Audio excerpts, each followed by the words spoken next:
Imagine this. Germany speaks with a Viennese accent. And Berlin? Just another provincial city. No Prussia, no Bismarck, no iron and blood. Just the Habsburgs, clinging to their crumbling throne. But in 1848, things could have gone very differently. Everything was hanging by a thread. What if Germany had united not under Prussia, but under Austria?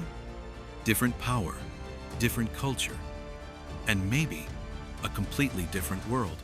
After Napoleon, Europe is rebuilding, and the idea of a united Germany is already in the air.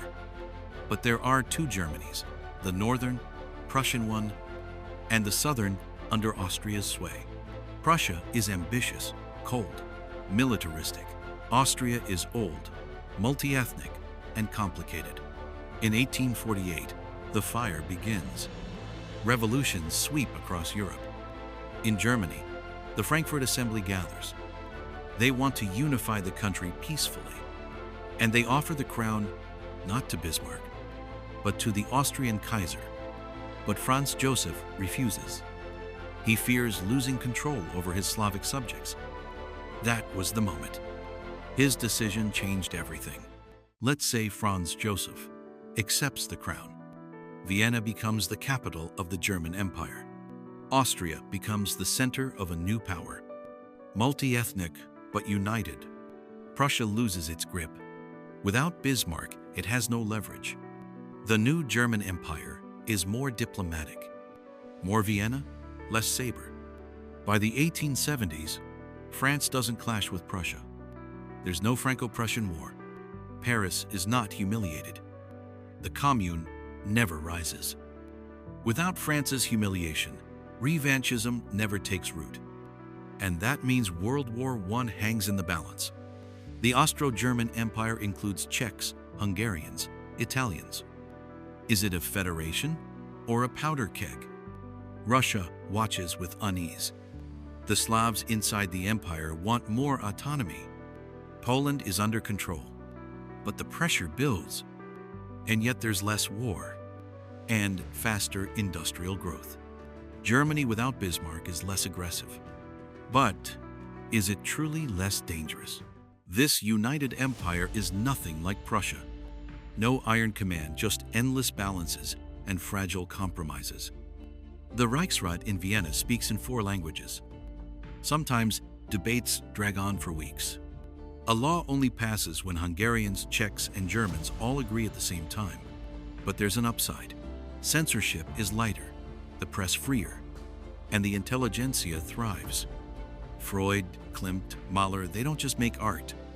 They become the voice of the empire. The empire isn't pouring resources into wars.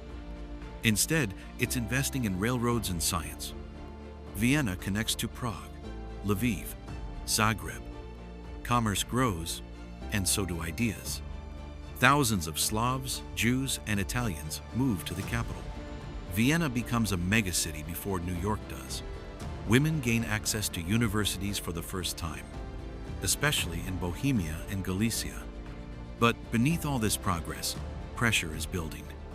Too many nations, too little holding them together. By 1900, Vienna isn't just a capital. It's the heart of an industrial giant. Culture shifts. German identity now has a Viennese soul, but inside the empire cracks appear. Slavic uprisings, Hungarian sabotage, Italian resistance. When the Balkan conflict flares up, the empire begins to tear at the seams. When the army no longer inspires, the state turns to art. Paintings, operas, school books, all tell the same story. The empire means harmony. History is rewritten. Prussia vanishes from school maps. The new ideology isn't chauvinism, it's paternalism. We are Europe's older brother. But young nations don't want to stay little. And the softer the glove, the sharper the fist inside. But without Prussia and its aggression, Europe responds differently. A world without Prussia is less sharp, but also less defined. The empire might have lasted longer, or collapsed even faster. One crown and the entire 20th century changes. History could have been rewritten. And today, we showed you how.